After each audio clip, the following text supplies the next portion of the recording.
Our first speaker will be talking about Need Spiritual Care.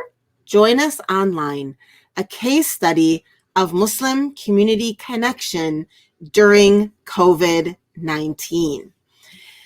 Our speaker is Lauren Schreiber, and she is the executive director and co-founder of Center DC, a growing third space community in Washington, DC. Her community serves over 4,000 Muslims, the majority of which are between the ages of 25 and 35. She is herself currently pursuing a degree in Islamic chaplaincy at Hartford Seminary and hopes to open a community-based chaplaincy program through the center when she's finished. She also is the founder of Muslim Practitioners, a Restorative and Transformative Justice, which is a peer learning group she's a co-founder of, that was co-founded in 2020. Thank you for being with us today, and we look very much forward to listening to Lauren talk to us about the need for spiritual care and how it can be responded to online. Assalamu alaikum. It is such a pleasure to be here with you all. Thank you so much for the kind introduction. I'm just really, really blessed to be invited among such an incredible group of people. Bismillahir Rahmanir Rahim. Wassalatu wassalamu ala Rasulullah. All praises and thanks are due to God, the most merciful, the giver of mercy.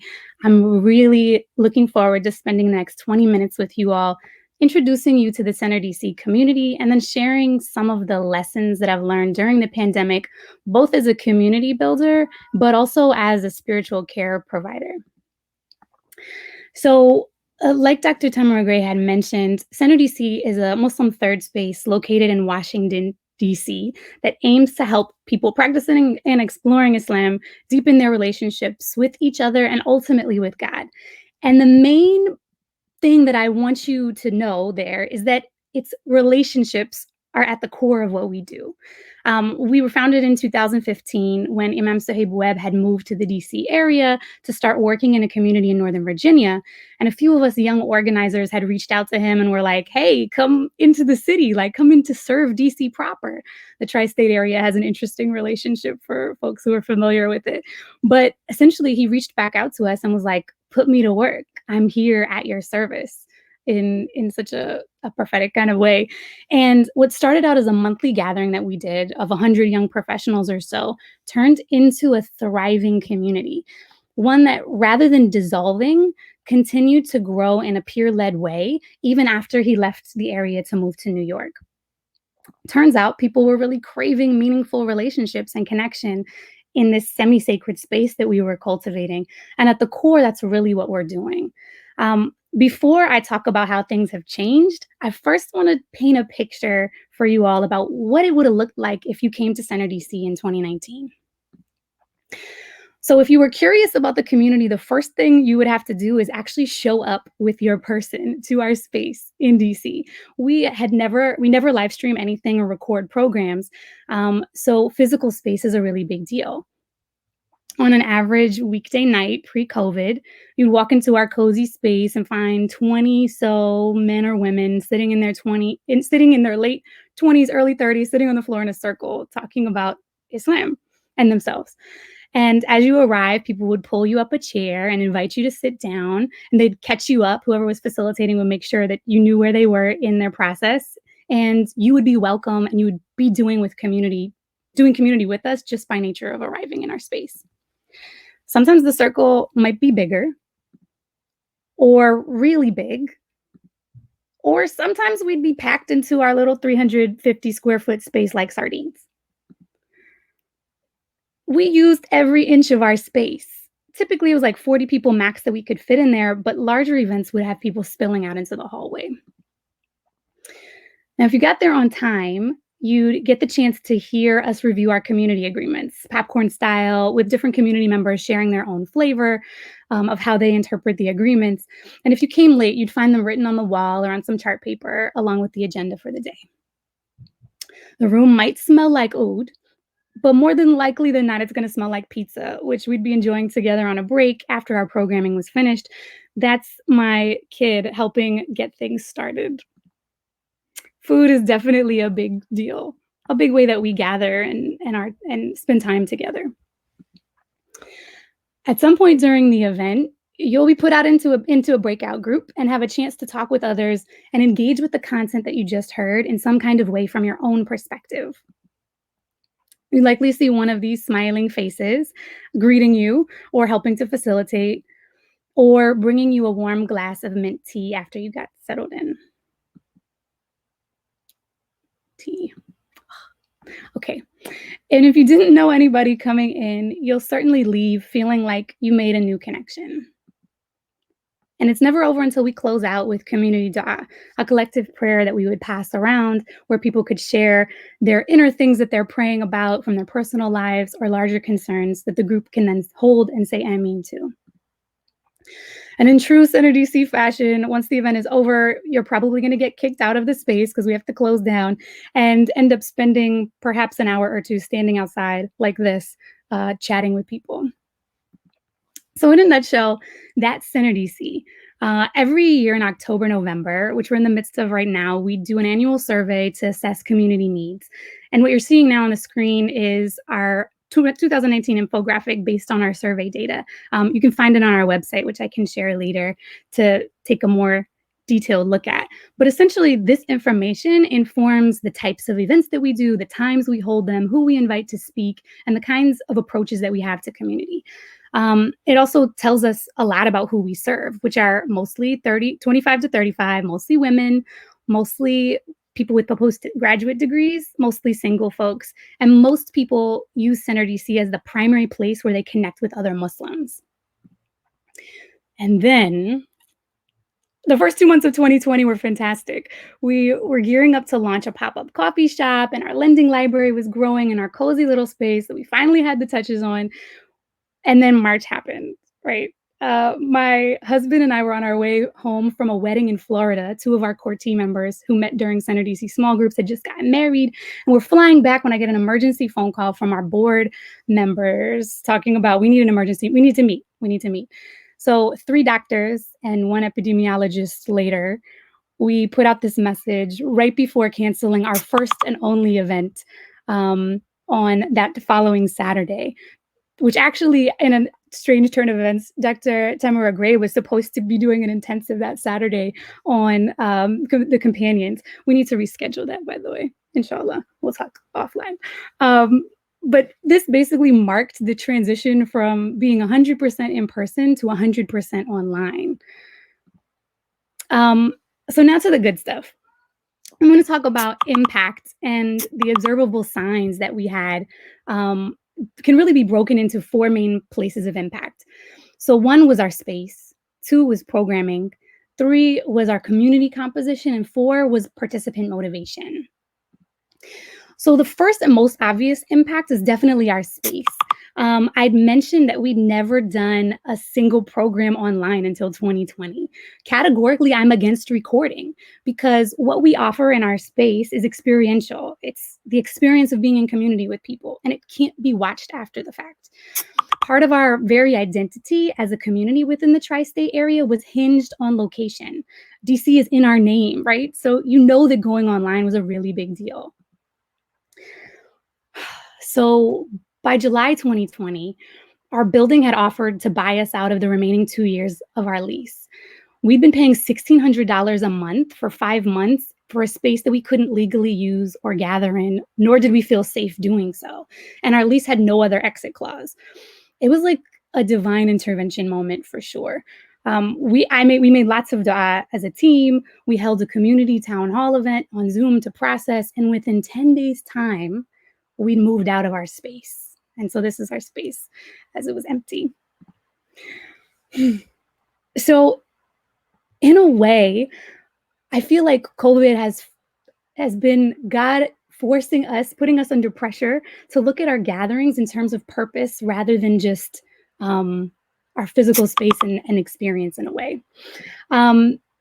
I'd called my advisor the morning before the community Zoom session, Dr. Bilal Ansari, who you all heard from before, who I was in tears and needed pastoral care myself, because I'm like, how am I going to usher this whole community that's counting and relies on us to this online unknown space, and permanently, for indefinitely, until we figure something else out. And he reminds me, he's like, when Prophet Muhammad, peace be upon him, knew that the community needed to leave Mecca, he didn't know where they were going and couldn't imagine what God had in store for them. So this has kind of prompted me to think a lot about space. And so, pulling from Ray Oldenburg's third place theory, our lives really operate in these three different fronts: home, work, and then the places where we seek out belonging and connection. And the fact that all of our lives are now like primarily sitting in front of a computer screen, it doesn't remove the need for a neutral space where people can come and unwind and be themselves, and where conversation is the main activity. That's really what third spaces are about. And so my task was to try to figure out how to translate that connection online. And here's what we did. First, we moved everything into a Zoom platform. We didn't actually cancel any events. We, in fact, did even more events than we had scheduled to do. With technology like Padlet, like AHA Slides, and all of the native Zoom features, which I'm sure you all are very familiar with by now, we can virtually do every kind of program that we might do in person, from socials to movie nights to game nights. We play Mafia and Pictionary online, and we're working on an Escape the Room activity that we're hoping to do soon, inshallah. We can brainstorm collaboratively. We still use breakout groups religiously, and we can project the agreements and maintain the structure of our space, all using Zoom. It's perhaps even easier to learn names and to make sure that everyone has a chance to speak and be shared, with different tracking techniques and stacking techniques in the chat box. The one thing we can do, the things we can't do really, that we're falling short on, are serving tea and hugging people, which are no small things to miss. We also launched an online community ecosystem on Slack that helps keep folks connected in between programs. The next really big impact was the quantity and frequency of programming. We've seriously increased what we've been doing. Since March, we've done 462 hours of programming, to be exact. By the end of 2020, we will have doubled the number of programs that we did the previous year. And you'll notice on this slide, our average attendance has actually decreased since transitioning online per event. But because we've doubled the amount of offerings and made opportunities for connection more frequent, our head count that we had last year will roughly be the same, we're estimating.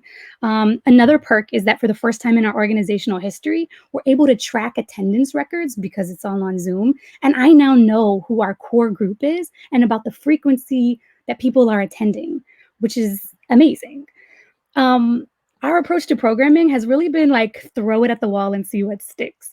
Much of our programming growth has been peer-led. So somebody might mention, oh man, I'd really love to do a book club. And I'll challenge back to them like, oh yeah, well, let me give you the facilitation tools. I'll help you get set up. I'll give you the structure and you facilitate it. Let me teach you how. And that's really been the success to why we've been able to amp up our programming so significantly. It's community-led. So that being said, the makeup of who's coming has also changed as well. Based on our preliminary survey evaluation, about 62% of the folks who responded to our survey have transitioned with us online. 19% of them haven't joined us yet, but are still participating in our survey, while 18% have only joined online. What that means is that we're experiencing growth, loss, and a whole lot of unknown all at the same time.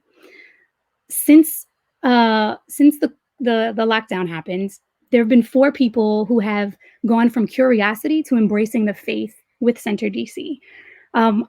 Probably one of my favorite pandemic moments was the epic Shahada party, where the sister invited 30 of her friends and family members, from like high school friends to like college friends that lived in other countries, to experience her Shahada with her. She got to explain why she was making the decision. I got to share about what a Shahada was and the significance of it, give it to her. And then her family did a go around of congratulations to celebrate her and show their support. Like, everybody was in tears by the end. SubhanAllah. We've experienced about 15% increase in the number of converts who attend Center DC also. With that joy, there's also been some big loss. Of the people that I know of, there have been 2 who have stopped practicing Islam during the pandemic. When I spoke with them about why, a lot of it had to do with isolation. They're zoomed out, they're stressed out, they can't manage to log on after work with all the other things that are going on, but they also can't manage to be Muslim without being connected to Muslims. And online wasn't cutting it. So, as the primary source for the place where many of them get those connections, they ended up finding support in other ways. That also leaves the other percentage of folks who we don't actually know, they haven't logged in. We don't know what's going on with them. Largely because of this, we started doing a listening campaign where we're aiming to interview 50 community members on a one-on-one basis. And what we've found so far is that a lot of them are really expressing high levels of stress and a longing for unstructured interactions and the small, meaningful connections that happen by accident when you're in person. And some of them just don't want to connect online. They're exhausted. They just want to listen to the lectures. So that kind of like leads us to participant motivation, which is a hard cookie to crack. From what I've heard so far from the interviews that I've done, people are really zoomed out. We've talked about that, like pandemic fatigue, right? About 17% of our population report living alone during the pandemic. That's a huge number of people who have like zero human contact and are being in isolation. But I do want to say that meaningful connection is possible. Of the 494 individual users, 93 of them attended at least monthly. And there's 10 people in our community who I can know that I'm going to see 3 times a week. And countless of others who are connecting on their own in organic small groups that are developing, like one that meets around Quran study with people who are all over the country and have never met in person. Our data is backing this up as well.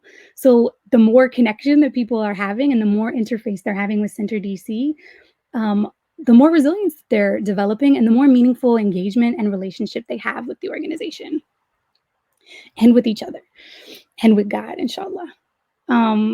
So in addition to like this rich data narrative that we're developing, there's also some big personal takeaways that I want to share with you all now in my last couple of moments. So the biggest takeaway is that the answer to doing community in person is actually the same online. We have to take a pastoral approach to how we are with community. We have to be welcoming and warm and maintaining low judgment and encouraging people to have a chance to share who they are and grow with a peer group of support. And thankfully, even though this moment is really stressful, we have an example from our tradition about what that might look like.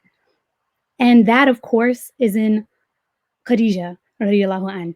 We know the story. Prophet Muhammad, peace be upon him, after getting revelation for the first time, is in a panic. He's doubting himself. He's thinking about self-harm, and he's running to the arms of his wife for comfort. And her response, she witnesses him. She sees him exactly how he is. She offers him support. She meets his immediate needs by comforting him and listening to him. And she reminds him about God and about his connection and how God wouldn't leave him, and reminds him to rely on God, and then also offers resources and helps connect him with someone who knows better, who can help them work their way through it. And so our task is, how do we as community leaders and community builders be like Khadija? And I think it's like this. So in order to witness people, like part of that, inside of that need is a tremendous need for chaplaincy, both in one-on-ones and in a general approach to the way we do gatherings. So this is a snapshot from an activity I did online where I asked people to describe their spiritual state in 3 words. You can see like it's a lot. There's a lot people are going through, and many people don't know how to connect, but know that they want to and are longing to grow closer to God. So far in our survey, about 40% have expressed an interest in talking to a chaplain, which is big because we've never even introduced what chaplaincy is. A lot of our community members may not even know the full benefit, but they're still longing for spiritual support in a really tangible way. On a personal level, I only used to meet one-on-one with one person, and that's grown tenfold since the pandemic started. And that's led me to reach out and for me to be in conversation with my advisors at Hartford to essentially offer we're partnering with Hartford Seminary to offer a chaplain fellow as their field study credit to support our community and grow together. Additionally, like the support is baked into our programming. So in everything we do, we're providing opportunities for people to be seen and heard, to create space to share their struggles, and to respond to their needs by connecting them with other content providers, people who have more experience, to each other so they can do peer support. We're having deep conversations about racism and about harm. We're talking about family and what it means to be struggling in general. And what do you do when you've got doubts? Those are conversations that we have regularly. And this is another, like, my paired snapshot of what people said, ways that community could support them, which you can see people need consistency, companionship, and to be in right relationship with other seekers. So really just nailing home this need for connection. You can see a quote here from one of the survey responses.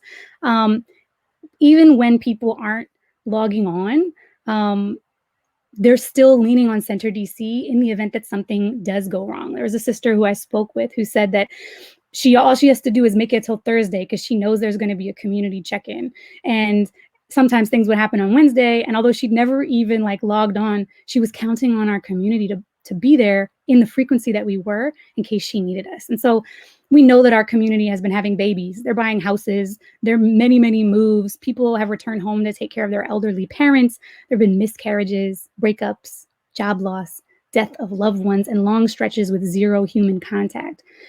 And at the core, Islam is the root of it. That's what's getting people through, is holding on. And we're literally helping people hold on to the rope of Allah through the programming that we're doing online. And this is a story I'll be able to share a little bit later about what happens when people do hit rock bottom and experience tremendous loss, because that's happened in our community as well, unfortunately. But the biggest picture and the big thing I want to share with you is no matter what, the online events actually matter to people, and that it's possible for real connection to happen and real differences are taking place, even if it's online. Even if we can't give folks tea and we can't hug them, we still have to ask, how are we welcoming people online? And how are we supporting them online?